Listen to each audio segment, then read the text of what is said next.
ओम शांति। 27 जुलाई 2022। बाबा के महावाक्य। मीठे बच्चे, तुम्हें अब आसुरी अवगुण निकाल ईश्वरीय गुण धारण करने हैं। बाप से अपना 21 जन्मों का स्वराज्य लेना है। प्रश्न: बाप की कौन सी एक्ट चलती है जो तुम बच्चों की भी होनी चाहिए? उत्तर: बाप की एक्ट है सभी को ज्ञान और योग सिखलाने की। यही एक्ट तुम बच्चों को भी करनी है। पतितों को पावन बनाना है। तुम्हारा धंधा ही है रूहानी सर्विस करना। कोई बच्चे शरीर छोड़कर जाते हैं, फिर नया शरीर ले यही मेहनत करते हैं। दिन प्रतिदिन तुम्हारी सर्विस बढ़ती जाएगी। गीत ओम नमो शिवाय। ओम शांति। यह गीत यहाँ शोभता है क्योंकि यह ऊंचे ते ऊंचे शिव बाबा की महिमा है। रुद्र बाबा नहीं, शिव बाबा। शिव व रुद्र बाबा सही है, फिर भी शिव बाबा कहना अच्छा लगता है। तुम भी शरीर ले बैठे हो, बाप ब्रह्मा द्वारा समझा रहे हैं, नहीं तो शिव बाबा बोल कैसे सके? वह चैतन्य है, सत्य है, ज्ञान का सागर है। जरूर ज्ञान ही सुनाएंगे। अपना परिचय देना यह भी ज्ञान हुआ। फिर रचना के आदि मध्य अंत का ज्ञान अर्थात समझानी देते हैं। इसको भी ज्ञान कहा जाता है। किसको समझाना? यह ज्ञान देना है। सो भी ईश्वर के लिए समझाना ज्ञान है। सो तो ईश्वर ही खुद परिचय देते हैं। अंग्रेजी में कहते भी हैं फादर शोज सन। बाप आकर अपना और सृष्टि के आदि मध्य अंत का परिचय देते हैं। ऋषि मुनि आदि सब कहते थे हम रचयिता और रचना को नहीं जानते हैं। अभी बाप ने समझाया है तो समझा जाता है। यह ज्ञान कोई दे नहीं सकते हैं। जिस ज्ञान से मनुष्य ऊंच से ऊंच पद पाते हैं, जरूर ऊंच से ऊंच पद है ही देवी देवताओं का। अब तुम बच्चे जानते हो, अखंड अचल पवित्रता सुख शांति संपत्ति ही हमारा ईश्वरीय जन्म सिद्ध अधिकार है जो फिर से ले रहे हैं। ईश्वरीय जन्म सिद्ध अधिकार सुख धाम और आसुरी जन्म सिद्ध अधिकार यह दुख धाम है। रावण द्वारा हम पतित बनते हैं। रावण से वर्षा मिलता ही है पतित बनने का। फिर पतित से पावन एक परमात्मा राम ही बनाते हैं। यह किसको पता नहीं है कि रावण आधा कल्प का पुराना दुश्मन है भारत का। कहते हैं राम राज्य चाहिए, अर्थात यह रावण राज्य है, परंतु अपने को पतित अथवा रावण समझते नहीं है। अब यह आसुरी संप्रदाय बदल दैवी संप्रदाय बन रही है। तुम यहाँ आते ही हो आसुरी अवगुणों को निकाल ईश्वरीय गुण धारण करने। ईश्वरीय गुण धारण कराने वाला बाप ही है। तुम जानते हो अब हम आए हैं बेहद के बाप से अपना फिर से जन्म सिद्ध अधिकार 21 जन्मों का स्वराज्य लेने। यहाँ बैठे ही हैं सूर्यवंशी चंद्रवंशी स्वराज्य प्राप्त करने। जो स्वराज्य तुम कल्प कल्प प्राप्त करते आए हो, गवाते हो फिर पाते हो। यह तो बुद्धि में रहना चाहिए ना। अब हम बाप से वर्षा लेते हैं। वर्षा लेने वाले बच्चों को बाप को याद करना पड़े ना। यह तो बुद्धि में आना चाहिए। हम माता पिता के सम्मुख बैठे हैं वर्षा लेने के लिए। वह ब्रह्मा मुख से हमको सुनाते हैं। जो गोद लेते हैं वह जरूर ब्राह्मण कहलाएंगे। यह ज्ञान यज्ञ है, फिर यज्ञ कहो या पाठशाला कहो, एक ही बात है। जब रुद्र यज्ञ रचते हैं तो पाठशाला भी बना देते हैं। एक तरफ वेद शास्त्र आदि, एक तरफ गीता, एक तरफ रामायण आदि रखते हैं। जिनको रामायण सुनना है वह उनके तरफ जाकर सुने, जिसको गीता सुनना हो वह उनके पास जाकर सुने। यह रुद्र ज्ञान यज्ञ है जिसमें सब कुछ स्वाहा होना है। सृष्टि का अंत है तो सभी यज्ञों का भी अंत है। ज्ञान यज्ञ तो एक ही है, बाकी जो अनेक प्रकार के यज्ञ हैं वह है मटेरियल यज्ञ, जिसमें जौ तिल आदि सामग्री पड़ती है। यह है बेहद का यज्ञ, इसमें यह सब स्वाहा हो जाएगा, फिर से नई पैदाइश होती है। वहाँ दुख देने वाली चीज कोई होती नहीं। यहाँ तो कितना दुख है, बीमारियां आदि कितनी वृद्धि को पा रही है। भिन्न भिन्न प्रकार के दुख रोग निकलते जाते हैं। ड्रामा में यह सब नूंद है। जैसे मनुष्य वैसे किस्म किस्म के दुख निकलते जाते हैं।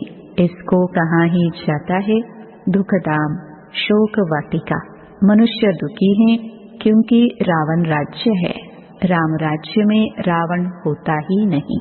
आधा कल्प है सुखधाम, आधा कल्प है दुखधाम। राम निराकार परमपिता परमात्मा को कहते हैं। एक है रुद्रमाला निराकारी आत्माओं की, और फिर विष्णु की माला बनती है साकारी, वह तो राजाई की है। फिर वहाँ नंबरवार राज्य करते हैं। यह तुम बच्चों को अच्छी रीति समझना और समझाना है। जितना जितना समय बीतता जाएगा उतना उतना ज्ञान शॉर्ट होता जाएगा।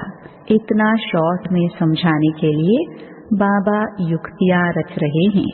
विनाश के समय मनुष्यों को वैराग्य आएगा, फिर समझेंगे कि बरोबर यह वही महाभारी महाभारत की लड़ाई है। जरूर निराकार भगवान भी होगा, कृष्ण तो हो नहीं सकता। निराकार को ही सर्व का पतित पावन, सर्व का सद्गति दाता कहा जाता है। यह टाइटल कोई को दे नहीं सकते। बाबा ने यह भी समझाया है, पवित्र देवताएं कभी अपवित्र दुनिया में पैर नहीं रख सकते। तुम लक्ष्मी से धन मांगते हो, परंतु लक्ष्मी कहाँ से लाएगी? यहाँ भी मम्मा बाबा से धन लेती है। यहाँ सरस्वती साथ ब्रह्मा है, वहाँ भी दोनों जरूर चाहिए। निशानी चाहिए, कहाँ से धन मिलता जरूर है।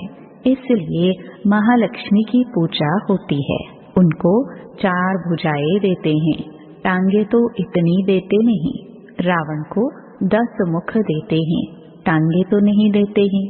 तो सिद्ध होता है ऐसे मनुष्य होते नहीं हैं। यह है समझाने के लिए। जब कोई का पति मरता है तो उनकी आत्मा को इनवाइट किया जाता है, परंतु आए कैसे? ब्राह्मण के तन में आती है, बुलवाया जाता है। यह रस्म रिवाज ड्रामा में नूंधी हुई है। फिर जो होता है वहाँ आत्माएं आती हैं, आत्मा को बुलाकर उनको खिलाते हैं। यहाँ बाप तो खुद आकर तुम बच्चों को खिलाते हैं। तो अब तुम बच्चों का धंधा ही यह सर्विस का हुआ। शरीर छोड़कर फिर कहाँ जन्म ले, फिर मेहनत करते हैं। तुम्हारा है ही पतितों को पावन बनाने का धंधा। तुम आगे चल देखेंगे कैसे सर्विस बढ़ती है। कल्प पहले भी ऐसे हुआ था, वही रील है। तुम बच्चे जानते हो जो कुछ होता है कल्प पहले मुहाफिक। बाप भी ज्ञान और योग सिखलाने की वही एक्ट करते हैं जो कल्प पहले की है। इसमें जरा भी फर्क नहीं पड़ सकता है। यह ड्रामा है ना। हम आत्माएं घर से आती हैं, मनुष्य तन धारण कर पाठ बजाती हैं। 84 जन्मों को और ड्रामा के चक्कर को पूरा समझाना है, और कोई जानते नहीं है। हम खुद ही नहीं जानते थे, तुमने ही कल्प पहले जाना था, अब फिर से जान रहे हो। रचयिता और रचना के आदि मध्य अंत का राज अब समझा है। तुम्हारी बुद्धि में यह रहना है। ऊंच ऊंच बाप है, वही वर्षा देते हैं। फिर है ब्रह्मा विष्णु शंकर। ब्रह्मा द्वारा स्थापना होती है, फिर वही पालना करते हैं। विष्णुपुरी के मालिक बन। विष्णुपुरी कहो व लक्ष्मी नारायण की पुरी कहो, बात एक ही है। तुम जानते हो हम सूर्यवंशी चंद्रवंशी वर्षा बाप से ले रहे हैं 21 जन्मों के लिए। बाप कहते हैं बच्चे, तुम हमारे थे, हमने तुमको भेजा पाठ बचाने। यह भी ड्रामा में नूंद है, कोई कहा नहीं जाता है। यह भी तुम समझते हो, जो अच्छी रीति पुरुषार्थ करेंगे वह फिर नंबरवार सुखधाम में आएंगे। तुम याद करते हो सुखधाम को, जानते हो यह दुखधाम है और कोई को पता नहीं है। तुम बच्चों की बुद्धि में आता है कि यह दुखधाम है। तुम सुखधाम स्थापन करने वाले बाप से वर्षा पा रहे हो। हम जीते जी उनके बने हैं। राजा की गोद लेते हैं तो समझते हैं ना, हम उनके हैं। पहले भी लौकिक फिर दूसरा भी लौकिक ही संबंध रहता है। यहाँ अलौकिक फिर पारलौकिक हो जाता है।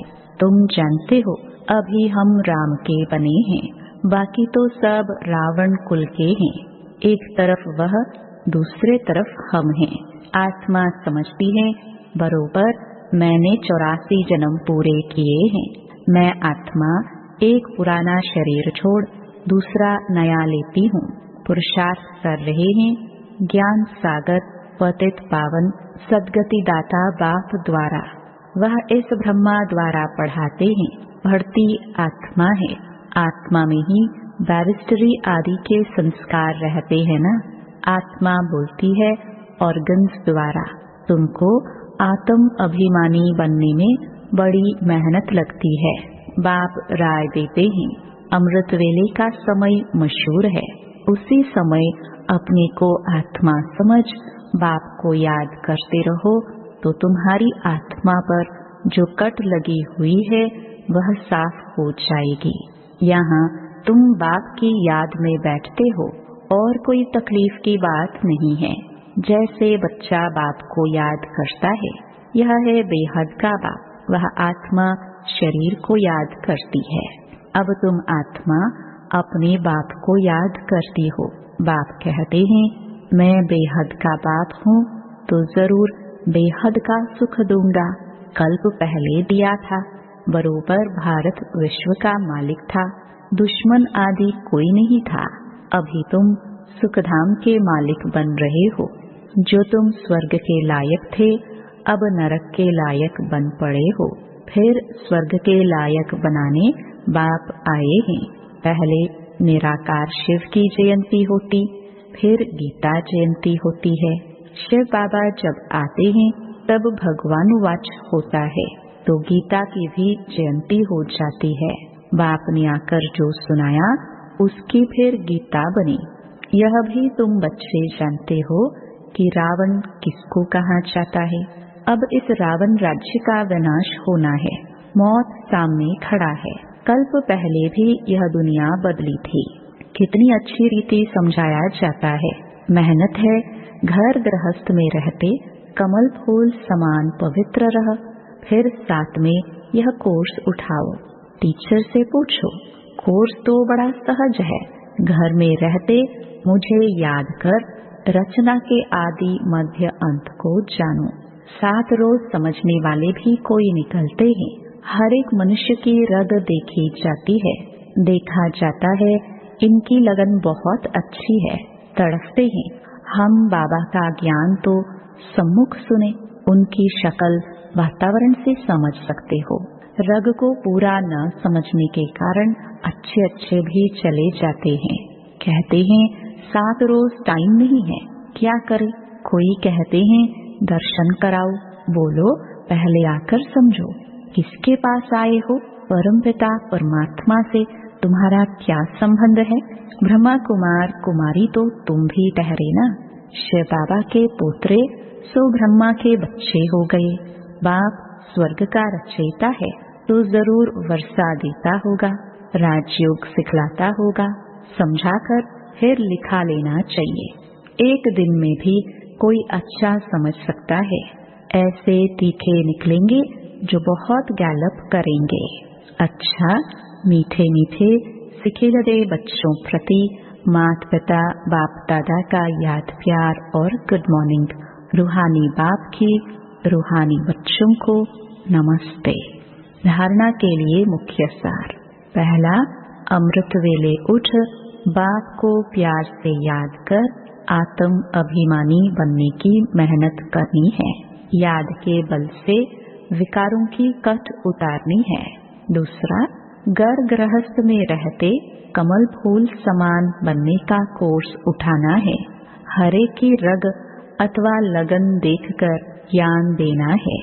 वरदान, शिक्षक बनने के साथ रहमदिल की भावना द्वारा क्षमा करने वाले मास्टर मर्सीफुल भव। सर्व की दुआएं लेनी है तो शिक्षक बनने के साथ साथ मास्टर मर्सीफुल बनो। रहमदिल बन क्षमा करो तो यह क्षमा करना ही शिक्षा देना हो जाएगा। सिर्फ शिक्षक नहीं बनना है, क्षमा करना है। इन संस्कारों से ही सबको दुआएं दे सकेंगे। अभी से दुआएं देने के संस्कार पक्के करो तो आपके जड़चित्रों से भी दुआएं लेते रहेंगे। इसके लिए हर कदम श्रीमत प्रमाण चलते हुए दुआओं का खजाना भरपूर करो। स्लोगन, जिनकी झोली परमात्म दुआओं से भरपूर है उनके पास माया आ नहीं सकती। ओम शांति।